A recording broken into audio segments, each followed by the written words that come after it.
So we're now going to move into a panel discussion session where we're going to be looking at the future of assessment, what will stick and what won't. So very neatly following on from some of the topics that Colin's talked about there.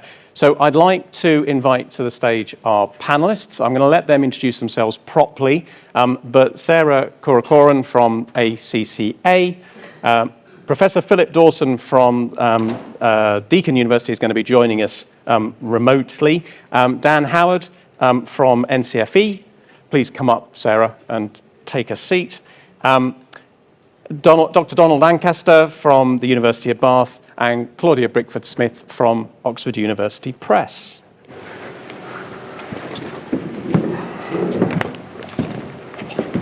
Sit on the end here. Okay. Oh. So, welcome one and all. Have we got just about? Okay, we'll just give while we're doing our introductions, we'll allow Philip Dawson from Deakin University to join us remotely. He's very kindly agreed to do this in the evening for him. So, if we just start by doing some introductions, and maybe. If you like, as part of that, just talk a little bit about, because one of the nice things about the panel today is we've got representatives from all the different sectors across education, which means that we've got a really interesting perspective on how things have changed and what will stick and what won't. So perhaps as you're introducing yourselves, you could just give a quick insight into what you've seen happen in the last couple of years and how it's affected the sector that you deal with. We'll go along the panel. So Dan, do you want to start? Hello. Oh God, that's loud. My name is Dan Howard. I'm Director of Operations at educational services charity NCFE. I think certainly from both personal and professional experience, we've seen a lot of adaptability, resilience, creativity and innovation. My own son, he's 8 now, he got lockdown learner of the week. When he was doing when he was doing homeschooling, for example. So I think there was a lot of creativity, adaptability, and resilience across all spectrums of the education ecosystem. Actually, yes, yeah, fantastic. Philip, thank you for joining us from Australia. Do you want to just give a quick introduction to yourself and a little bit of your perspective of what you've seen happening over the last couple of years in the Australian higher education space? So I'm Phil, I'm a professor in the Centre for Research and Assessment and Digital Learning at Deakin University in Melbourne.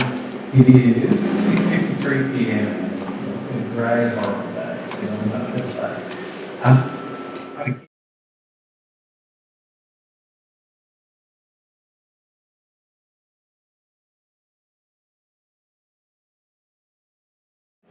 That's been a really big shift in Australia in higher ed. And I think it's a shift that's in the stages for long term. Great, thank you, Philip. Can everyone hear Philip okay? Yeah, good. Because you can't hear him fantastically up here, but that's fine, as long as you guys can. Sarah, from a professional accreditation perspective, what have you seen? Thanks, Matt. And can people hear me? Yes. That's kicked in. I'm Sarah Corcoran. I work for ACCA, the Association of Chartered Certified Accountants. I am not an accountant. I would say my life's work has purely been e-assessment, right the way from 40 years ago. My undergraduate degree focused on educational assessment theory through to, prior to ACCA, I worked at Cambridge Assessment where I led various e-assessment initiatives.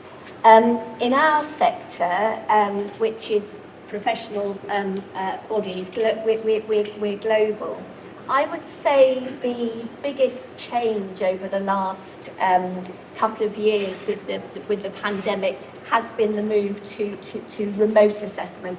Most other organisations in my sector don't do paper exams. We've been digital for a long time, so I think that's put us in a fairly unique position when it's come to adopting remote invigilation, which I'm sure we'll talk about in a little bit. Great, thank you, Sarah. Donald, what about the UK HE landscape? What have you seen? Thank you, Matt, and I bow to your experience there. I've been involved with e-exams only since 2018 because I had to mark 800 essays in 3 weeks, and that was quite hard work. A little bit of introduction. I'm Director of Teaching and I'm an Associate Professor at the University of Bath. I look after the MBA programs. But I'm here because I've been a sort of champion of e-assessment in the university, both the University of Bath and, I suspect, other universities as well. So since 2018, I've done a certain amount of piloting work. I think we've run 13 different pilots across different faculties, different levels within the HE sector, different types of exams, which meant that when the dreaded pandemic came along, we were actually in a pretty advanced state and we could pivot very quickly to go 100% wholesale online. And it was an interesting experience because the pandemic helped us to overcome all the resistance that Colin talked about, that we've talked about in the past. So the pandemic was very helpful. We've now run something like 1.5 million e-exams at the University of Bath, and I'm pleased to say that we haven't had any serious glitches. Excellent. Excellent. Thank you very much for that. And then lastly, Claudia, thinking, I suppose, a little bit about the schools and the English language teaching piece, what have you seen? So, yeah, I work for Oxford University Press, and for, I'd say the last 10 years, OUP, as we're known as, has moved steadily from a paper-based state to digital. We think it's always going to be mixed mode, by the way, to Colin's point. But this prepared us really well for the pandemic. We did have almost a seamless move from the paper onto our platforms, if learners weren't there already. Where are we going? We're really interested in learning design and what digital can do for the pedagogies around learning and assessment. So we always pair them together. We think that that's best practice. Ideally, you'd have a digital curriculum with your digital assessments, and the two would speak to each other, your learning outcomes and your assessment objectives. Lastly, we have a very strong focus on impact design and research. We work closely with the University of Oxford, looking at whether indeed learning outcomes are improved through digital and through digital assessments. And that is a really key point, and we'll come back to that, because at the end of the day, we want to make sure that what we're doing is impacting positively on the student outcome. But before we get to that, I think the other thing that I thought was interesting when we were thinking about what we might talk about in the panel discussion is very easy, and my apologies to our international delegates because this wouldn't apply to you, but perhaps it is in your own countries. It's very easy to be very introspective about our experiences of transformation in the relation to our own country, and so, you know, for the majority of us in the room, the UK. And so we thought it might be interesting just to touch on the international perspective of all of this. And Claudia, I know you very recently went to the World Forum Education event. What did you hear there? What were the general mood that was coming through from that discussion? So, yeah, the Education World Forum has been going for 25 years, and obviously last year was cancelled. This was the first time we met face-to-face post the pandemic, or I suppose towards the end of the pandemic. 117 ministries represented, and the atmosphere was almost febrile. People were really anxious to know what to do. The World Bank started by saying, basically, COVID's presented the deepest challenge to any education system known to us. Yes. The COVID shock. The inequality catastrophe is what they were talking about. So really the focus was on equality and the digital divide. And OUP has actually done some research here as well, spoken to 1,500 teachers, ELT and schooling teachers during the pandemic. And what came through very clearly in our research, and again echoed in the Education World Forum, is digital literacy. So the challenge there around how do you get learners and teachers to understand the data coming out of these fantastic assessments? If it's not used, what's the point of it? That would be the one thing. The real recommendation, I think, coming out of the forum was the challenge around professional development for teachers. There needs to be continual upskilling. So that was one of the recommendations. The other, of course, was access to devices and the internet, the inequality there, and the fact that you would need, and I'm actually referring to what I heard from Colin, national, as they call them, national frameworks for technology. So aligning policy with EdTech, with teachers, with curriculum and assessments. So you're all pulling together and everything is aligned if you're going to get systemic change and equality. Yes, yes, and you avoid, Yeah. to Colin's point about Yeah. the assessment tail wagging the curriculum dog, you avoid Exactly. that sort of scenario Yeah. where you're trying to change assessment and not really bringing everything else along with So the key point is around the learning design Yes. and what digital can afford there Yes. and how that feeds into these new assessments. And it's interesting also on the digital divide piece that you've got projects like the Pearson projects in Egypt, where the government invested hugely in digital devices and connectivity, 200,000 tablets to equip students for school. And I think you know, you don't always need those big step changes. You can do things in a smaller way. And I know some of the work that's been done closer to home in Wales by Alpha Plus, looking at John, you know, really interesting change in the Welsh approach to this, because they started from a curriculum piece and they still had technology issues around equipping the technology for the students, but they also had to make sure that the internet got to all of the schools in a sustainable way, and some of the rural Welsh schools were a challenge. So it can be done, but I think you're right. You've got to have a plan. You've got to bring everybody along with you and start with those easier to move pieces.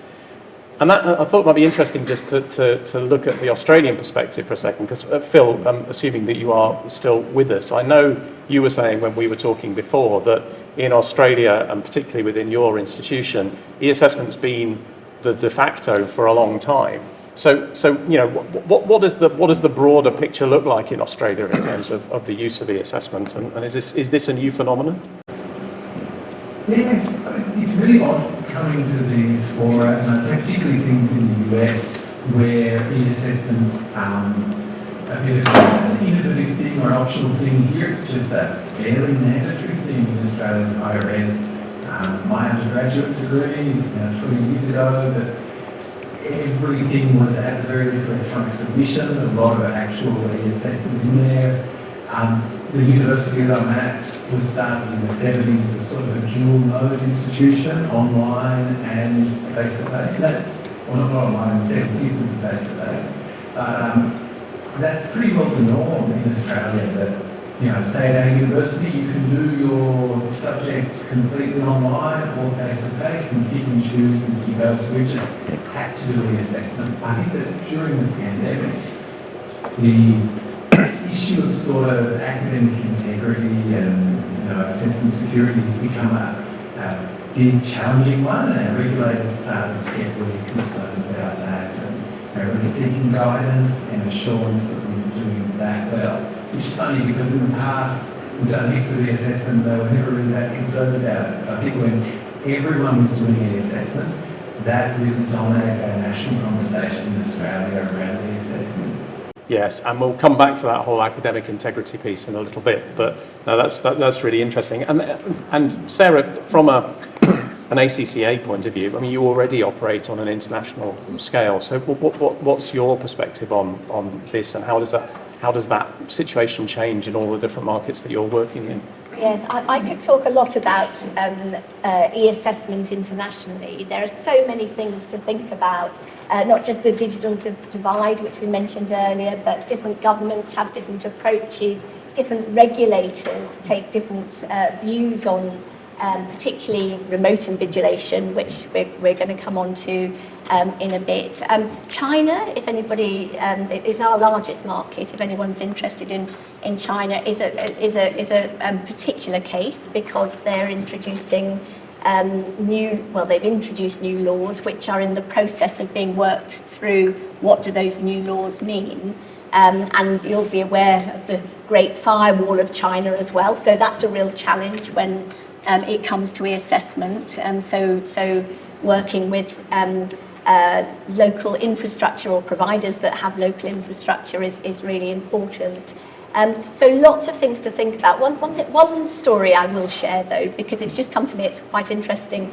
I was similarly on a panel in the States, actually, 20 years ago, I've just remembered this was, and sitting next to an organisation, American organisation, who had switched off paper overnight and switched on e-assessment overnight. So very interested to hear Colin's views about rolling out e-assessment, this American organisation had switched onto computer-based assessment, big bang, overnight, lost a third of their business.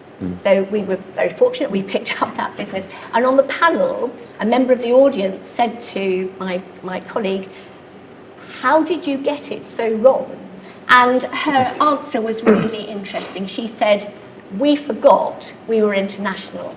So that's the lesson that stuck with me, is if you are international, don't forget you're international. Don't make all your decisions based on what you know about your local market. So that's really stuck with me over the years. Yeah, I think that is a very wise word, isn't it? You've got to be thinking about the market you serve. And it sounds like a silly thing to say, but it is easy to overlook those smaller things as we go through. And actually, talking about things that sometimes we don't purposely, but can easily overlook. What Graham picked up earlier on in the discussion with Colin around the student voice.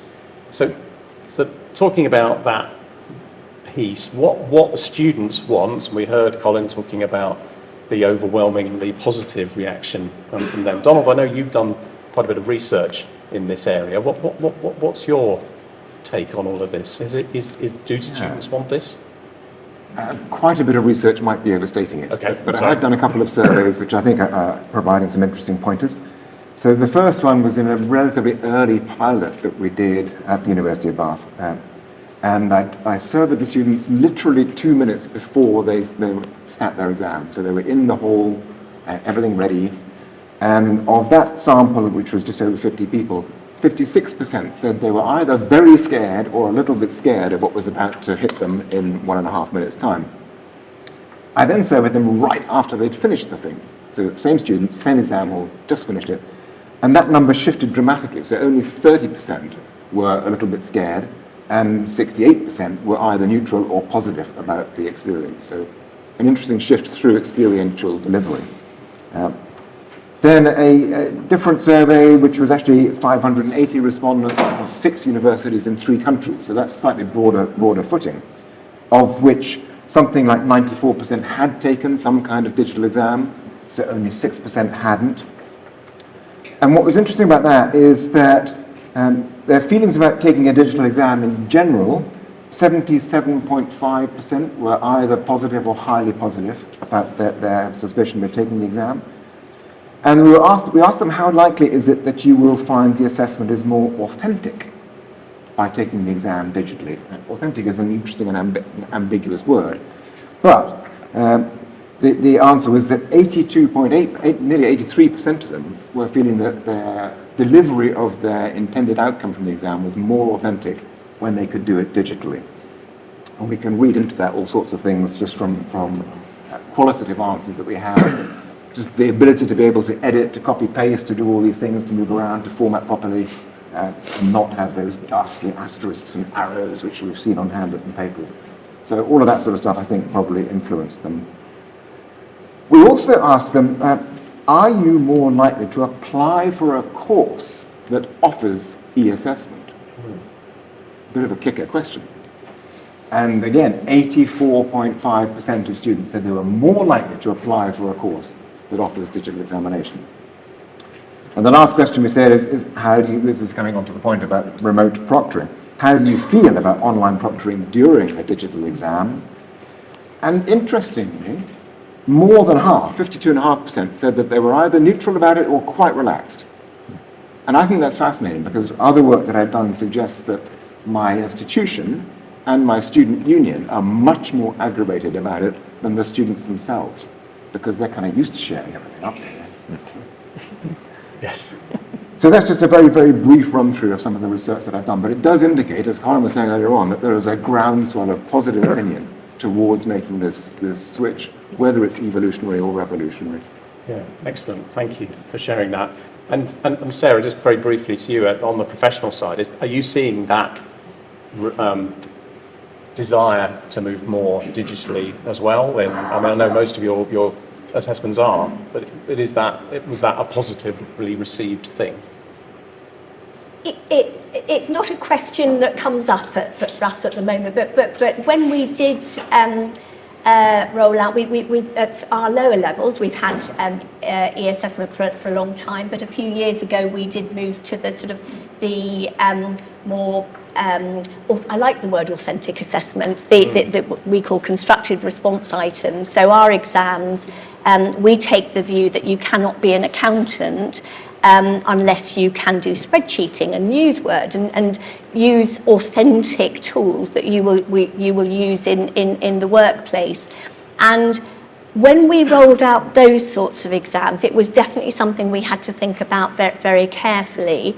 And particularly again in this international context, I remember travelling to Pakistan and a lot talking to our learning providers and introducing the new concepts. And one of the things that came up was a nervousness that students wouldn't be able to learn how to use Word and spreadsheeting. So it was definitely something we had to sell very widely at that time. And going back to the point about the sort of the tail wagging the learning dog, it was an interesting thing to think about because we were really firm that we needed authentic assessment. We had to test what accountants do in the workplace. Now nobody even queries it. It is, I think what's happened is in areas where it across the world where it had been an issue, learning now centres around the things that are authentic and that students do need to do in the workplace. So it's not something that comes up anymore. But yes, when we introduced the assessment, it was definitely something we had to do to take our learners with us. I think that whole authenticity piece is really interesting, and one of the changes that we've seen both in the professional learning context and in the higher education context over the pandemic is some shift from closed book assessment, where it's very much about knowledge recall assessment, to open book assessment, where you're trying to understand how they apply that knowledge. And don't want to go into that in any detail because I know there's a very good presentation coming later in the day from NEBOSH around the work that they've done in that area.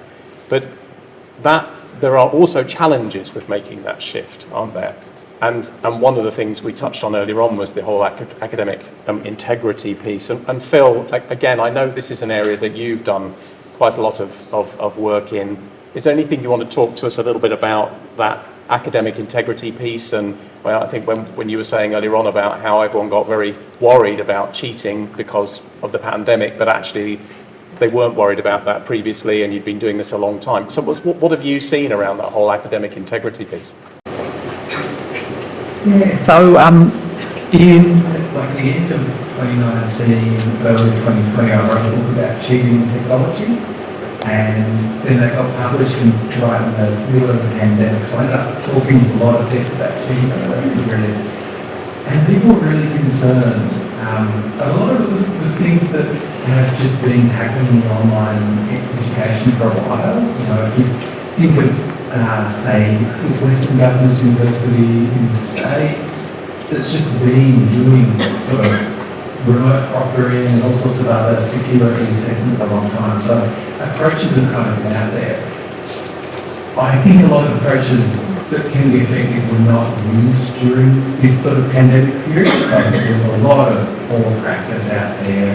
I do think there's been a lot of cheating going on. We just have to look at things like the market capitalisation of Chegg. Chegg's a big online cheating service. They sell, subscription, they sell answers, that sort of stuff. Now, it had been sold a few years back for 1.7 billion. If you look at the market capitalisation of Chegg over the pandemic, it was more than $10 billion. So that shows where the money is. So there's been a really big rise in this sort of industrialised cheating. I just don't think we've done a lot about it. Remote proctoring is one of the things that was jumped to, and I'm willing to believe from the literature that remote proctoring has an effective deterrent effect. There's at least a dozen studies showing that students score poorer grades when they take a remote proctored test versus an unproctored test, and the inference is maybe that's due to less cheating, and I think that's probably true. But, some sort of pointier work hasn't been done into remote proctoring. We probably need around how effective it is actually detecting cheating. I think there's also been big concerns about the privacy, surveillance sort of issues there with remote proctoring that. In a lot of circumstances, led people to not adopt what would have been a much more secure approach to assessment. So it's been really concerning. I think there's definitely a lot of people in higher education who have awarded degrees for things they haven't done. That's got flow-on effects for public safety and confidence in education. It's been a really troubling period. Yeah, no, I think you're right, and we don't need more negativity around the technology that supports this. I mean, it worries me around the negativity that came from the use of the algorithm in 2020, because the algorithm itself wasn't broken; it was doing the wrong job, though it had been designed to do something completely different, and that negativity is something we've got to be careful of. I think it also comes back to the whole, and be interested to get your views on this, assessment design piece, because if cheating is something that you want to avoid, and essay mills and the students actually not creating the work that they do, I think that's fine. But it also strikes me, and Dan, you might have some thoughts on this, that cheating in an assessment context is actually collaboration in the workplace, and that's something we want to encourage, we want to nurture, and that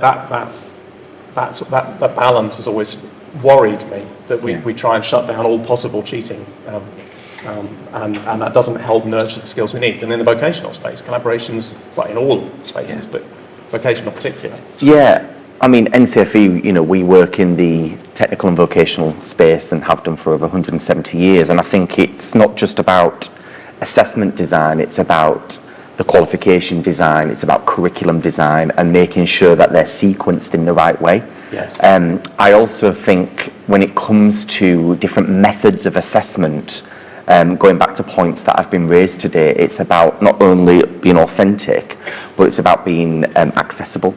Yes. So, we've talked about digital poverty, and if you think about the education ecosystem, it goes right from the early years, through to lifelong learning, and we've done some recent pilots within the prison education environment on how we can support not only the teaching and learning aspects, but also the assessment of digital skills within the prison environment. And that's been challenging, not only the firewalls of China, but trying to get through a firewall of a prison environment has been significantly challenging. But we're learning from that. And what we did right at the start of the pandemic, we launched £1 million Assessment Innovation Fund. So that's where people from all across the education spectrum could kind of bid for some funding in order to have the financial support to trial new things, to test innovative ideas, and we've seen some real kind of amazing people apply for the Assessment Innovation Fund at NCFE, and we're starting to see some of those things kind of, start to pilot some of the research and coming back from that, and the impact that may have if we are to roll that out across the education system is quite powerful. Yes, yeah, and I think it's interesting, isn't it? And we're slightly straying off topic, but I do think it's worth just touching on, is that trying to introduce innovation in a regulated qualification environment is tough. Yeah. And it struck me last week, I was involved in another conference, online conference, and where they were talking about the idea of introducing a regulatory sandbox where people can play in much the same way as NCFE are trying to encourage, to try new stuff out. And I think that's great, really to be laudable, because we do want our assessment to be authentic, but we do have to think about this whole academic integrity piece. Is there any other views on this, Donald? Yeah, I mean, it is clearly a very, very big problem, and it's a problem that exercises students as much as it exercises academics, because students recognise that if people around them are cheating, it devalues their own qualification. So for us, I think it's partly a process of education, and educating academics as well as students in terms of what the implications are. But something I've been sort of banging on about for a long time with my own colleagues is we cannot continue to do what we've always done, even in a different medium, and hope that it's all going to be fine. If we have the availability of the assessments, it offers us so much more flexibility, so much more adaptability, so much more opportunity to do different types of assessment, which can be designed to minimize, not reduce, but not to eradicate, but minimize cheating. Yes. And encouraging people not just to upload a PDF and then expect the students to upload a PDF or answer sheets is by far the way forward. But I'm sorry to say that when we first introduced e-exams across the university at the beginning of the pandemic, our academics were instructed to upload a PDF version of the exam paper, and students were instructed to upload, completely minimizing the advantages that the system could have offered them. Yes. But it is evolutionary, so... Yeah, no, small steps. Any other comments on the academic integrity piece? Yes, sir. Yeah, I mean, it is definitely what we're really focused on at the moment. And I mean, my theory that I'm sort of taking forward at the moment is when GDPR came in, everybody talked about privacy by design. So we would design our processes to enable students to sign up to their data being used in appropriate ways, etc.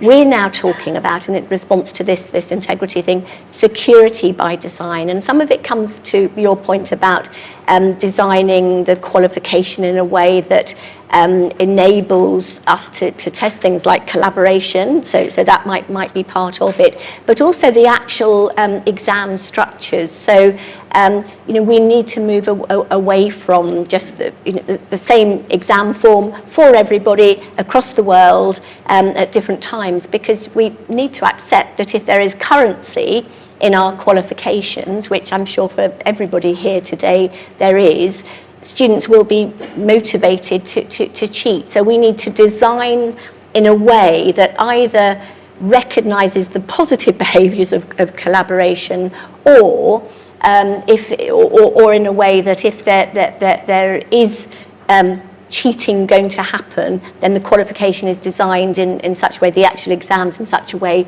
that that makes it irrelevant, that cheating isn't going to give advantage. That's what we're struggling with at the moment. I haven't got the answers to that, but that's very much what we're focused on at the moment. And of course, one of the ways that you can try and mitigate against that is by using adaptive assessments. We know where there is no single one set of questions that someone can then respond to or cheat on, but everything is personalised. Thomas? I think another topic that came up is fairness, and we have students all over the world, so we've tried to be fair in terms of giving them an appropriate time zone in which to do their exam. Yes. That opens up huge windows for cheating. Collaboration isn't necessarily negative, but cheating definitely is negative. Yes. And we've seen students who take an exam early, then they circulate the paper to all of their friends around the world who have plenty of time to study it before they then sit the exam. So in terms of collaboration, just as an anecdote, we also had a group of 8 students who booked a room on campus next to the exams office in order to do their exam. And surprise, surprise, they were caught. Yes. Yes.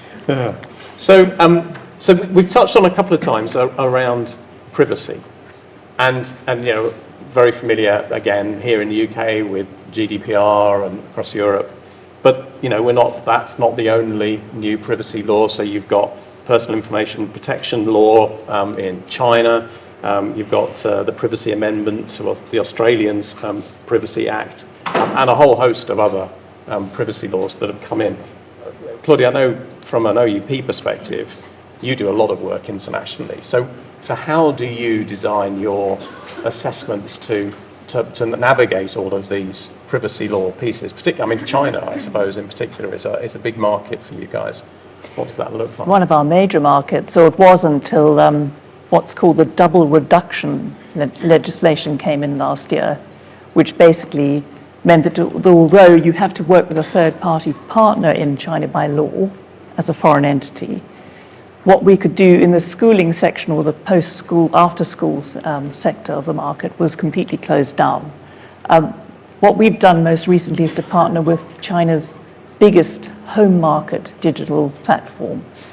So we provide AI assessments into the home to assess reading comprehension. And the data coming out of that AI is where we would love to scrutinize both the performance of the items that we're creating and we're licensing to this platform, but also learner performance. And right now we are encountering some severe blockers because that third-party platform, although working very closely with us to upload these AI items and operate the system, is not allowed to hand that data back to us. Right. So we're working a little bit blind, and we do need that data to improve the assessment items, really to hone the whole infrastructure, if you like, and to instruct the platform as it develops.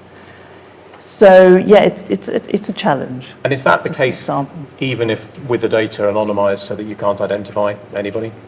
They might be able to give us some metadata. They're reluctantly considering that because they themselves are having to work under some very severe restrictions. But that would be about as much as we would get. Yeah, interesting. certainly not individual candidate data. Because I think we all Yeah. acknowledge that one of the big benefits of the digital assessment is the data insight that you can get from it, not only for Yeah. your own assessment design moving forward, but also, of course, as helping the students move forward in their journey. So that is it is a tricky one. And it's interesting. One of the things that I picked up in this space was the challenge. There was a legal challenge to University of Amsterdam when they tried to introduce remote proctoring into their assessment delivery, and this was in 2020 and as a response to the pandemic, where it was the student bodies who were taking the university to court basically to say you can't do this, it invades our privacy. And actually the Danish courts, or Dutch courts, sorry, upheld the claim and said the university was perfectly within their rights to do that as long as it fell within particular parameters. And I think sometimes there is a lot of confusion around what you can do and what you can't do around data privacy, isn't there? And I suppose that's one of the things that we've got to be cautious of, is we've got to make sure that we're making sound decisions based on what is actually the restrictions rather than what we think are the restrictions, because we can end up tying ourselves up in knots and not getting the benefits as a result of that. I guess it's also not just about the privacy of the data. Dan, safeguarding is a big thing, Yeah. isn't it? And that falls It into this is. camp. And again, that's across the education space. You know, I'm chair of governors for a school, and chair also the safeguarding committee. So if with children and vulnerable adults, you know, if you're, and not just within the method of assessment, but actually remote teaching and learning as well, you know, you are digitally entering someone's home. Yes. And it's around making sure that the protocols, the policies and procedures that are in place, not only for your own organisation, but they could be different local authority to local authority up and down the country. And it's around making sure that you've got, and there are examples of real good technology out there in order to be able to conduct teaching and learning, coaching, tutoring, mentoring online, as well as a method of assessment. But it's about knowing, you know, what action, what step to take if you do see something, or if you're witnessing something that could give you, you know, the little bit of doubt about the vulnerability of that particular individual. Going to and I mentioned the stuff we were doing in prisons, but, you know, the digital entitlement that was rolled out in 2019 for essential digital skills qualifications for adults, you know, up and down the country. One of the key core components of that is how to transact safely online.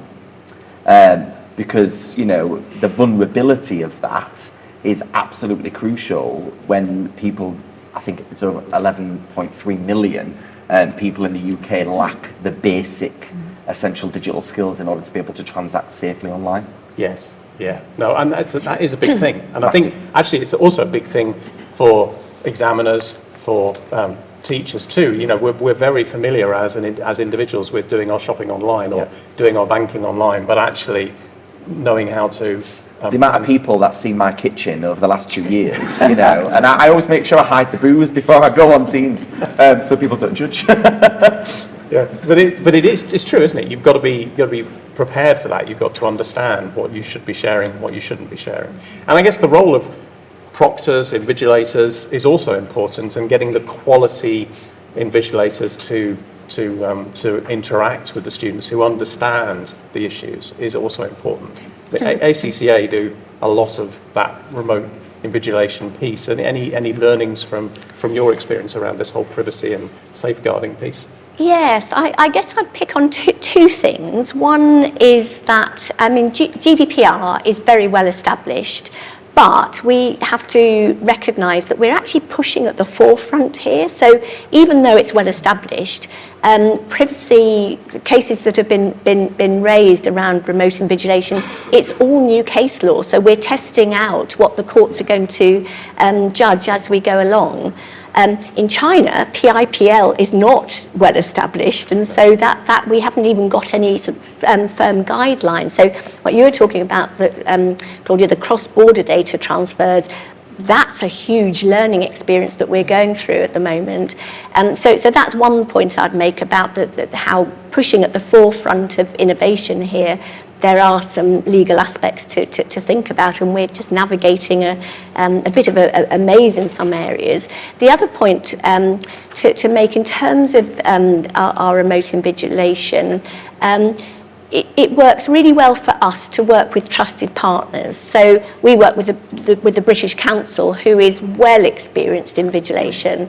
I mean, they know a lot more than us, so we take a partnership approach, and oodles of experience around safeguarding and invigilation. So I think for us, partnerships work very well, so we can use the experts, so we don't have to think about things. We have requirements, but then leave it to our partners to implement the things like safeguarding requirements. It's interesting, that point though, isn't it? Because where you may think you're using a UK supplier, they could be outsourcing their invigilation services to India or other countries, for example.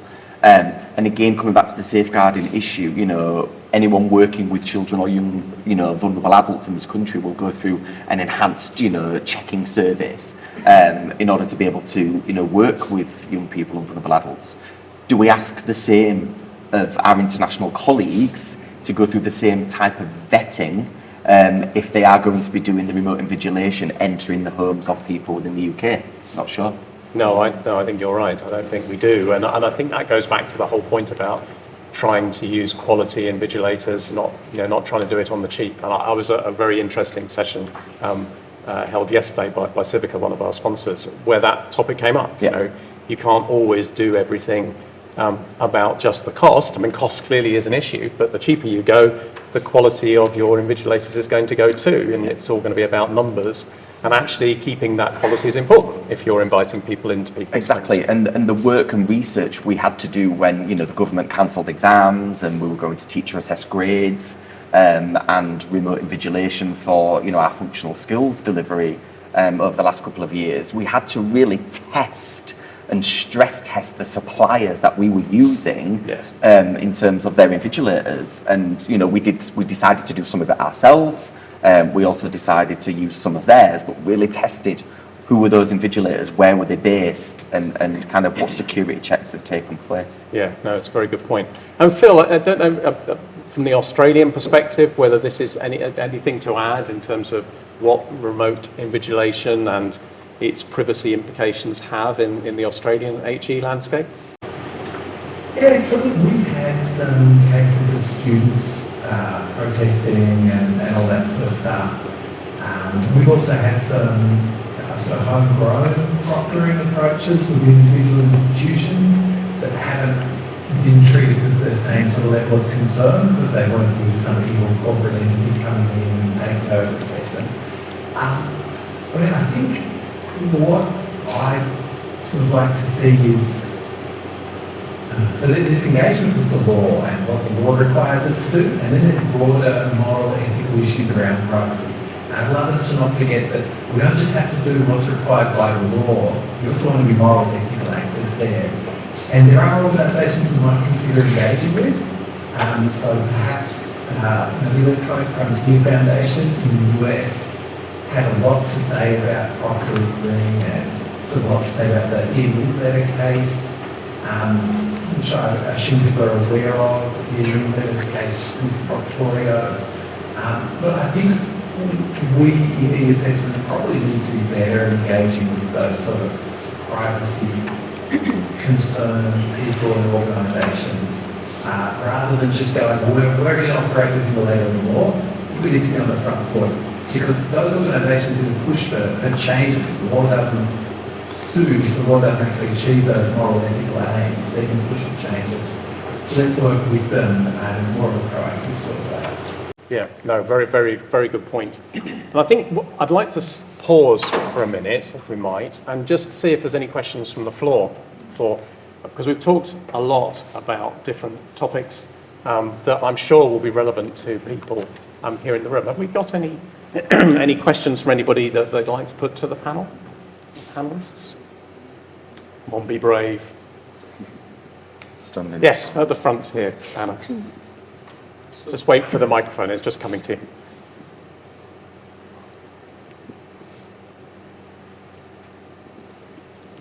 So myself, Manish from India. I'm from Learning Spiral, and we conduct proctored assessments in India.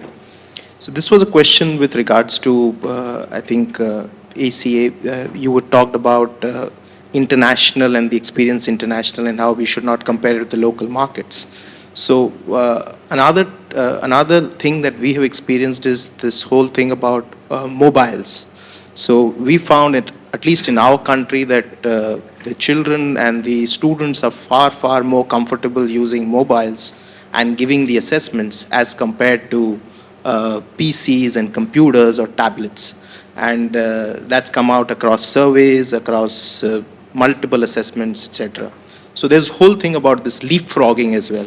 Mm-hmm. So do you have some views about, how do you look at it and where this could be headed? Yeah, no, really good question. Thank you for that. And it's something that's really challenged us at ACCA for quite a while. Currently, we don't offer our core qualification on mobiles just because of the ability to interact with our item types. We use mobiles for things like practice tests and for some of the learning that leads up to our qualifications. I think there might be more a role for tablets, which I suppose is a similar thing to mobiles.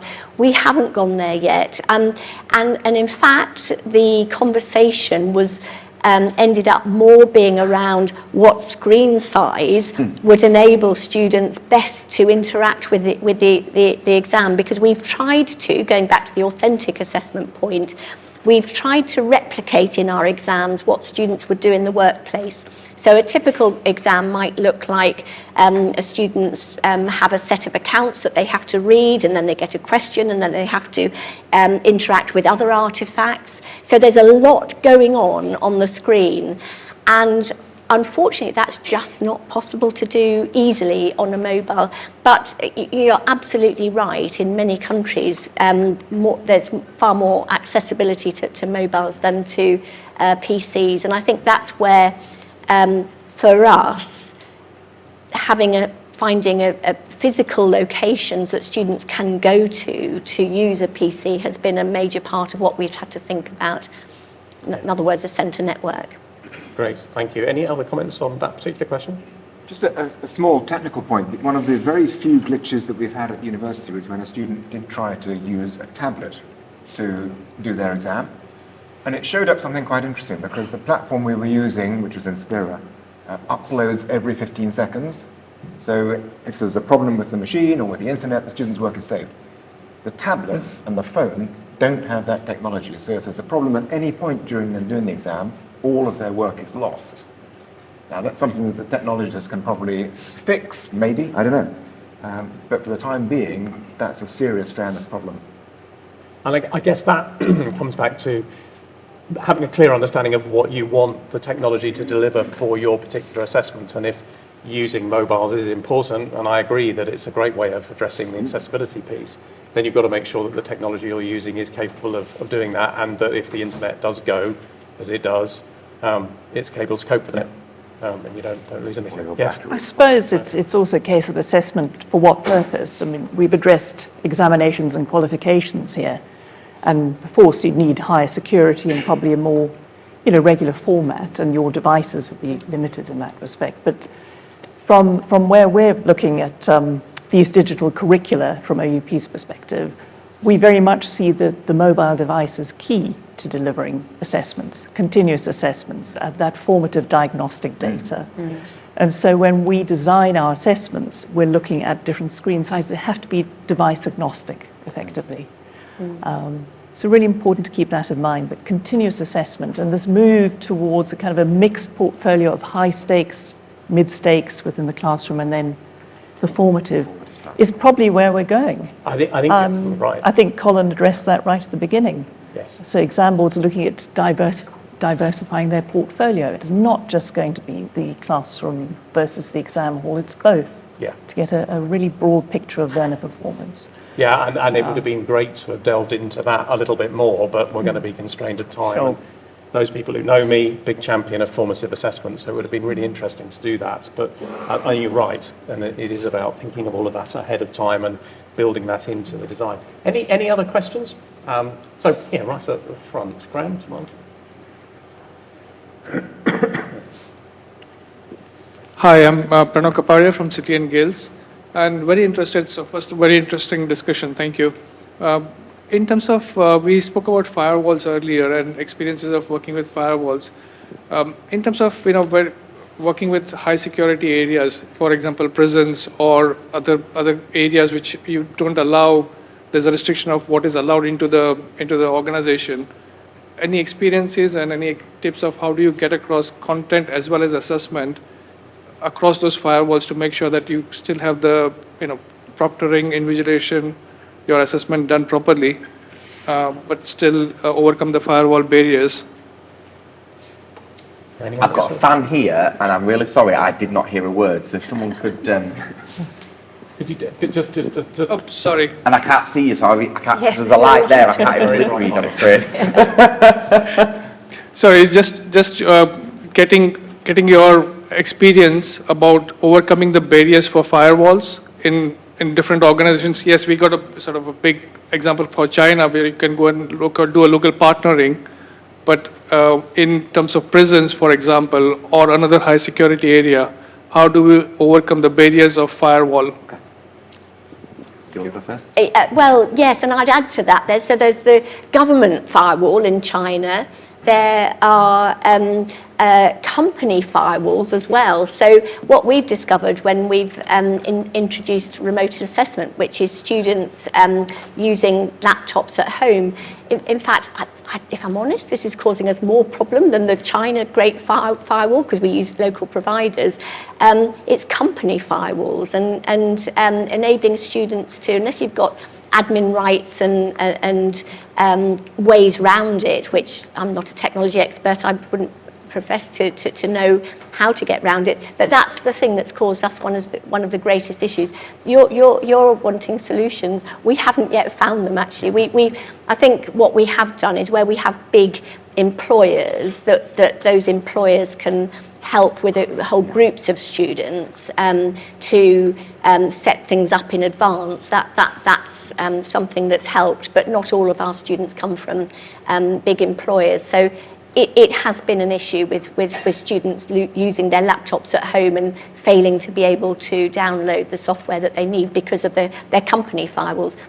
Been bigger than government firewalls. It is a real challenge, and I think within the prison and education environment, there are technology platforms that can be used within establishments, and we've seen real good examples of in-cell learning, and in-cell TV for the teaching and learning aspect. When it comes to the methods of assessment, that's where we come across further challenges because we have to use devices that have gone through the vigorous security checks to be able to go into a prison environment. There's certain things that you can and can't access within that environment as well. So it's around working with the training departments, and the skills teams within the justice system. One of the things that is quite interesting, because the Prison Education Service and the Ministry of Justice are doing a lot of market engagement at the moment, and one of the key elements that we've been looking at, and what they did a market engagement webinar on a couple of weeks ago, was around digital innovations within the prison system, because they recognise it, they see it as a real challenge. When there isn't enough prison staff and the whole, prison has to go into lockdown and you can't get people into the skills wings, that's a real challenge. So they are open to and looking at various digital innovations within the justice system at the moment. Interesting. Thank you for that. I think we've got time for one more question, but a quick question, if we can. Hi, good morning. My name's Rapinda Hardy. I work with Co-Sector, University of London. My question is really the journey of digitisation, digital assessments. Now, through the pandemic, we've had, well, it just has to be done and we'll go back to halls. So don't worry, students, don't worry, organisations, this is just a blip.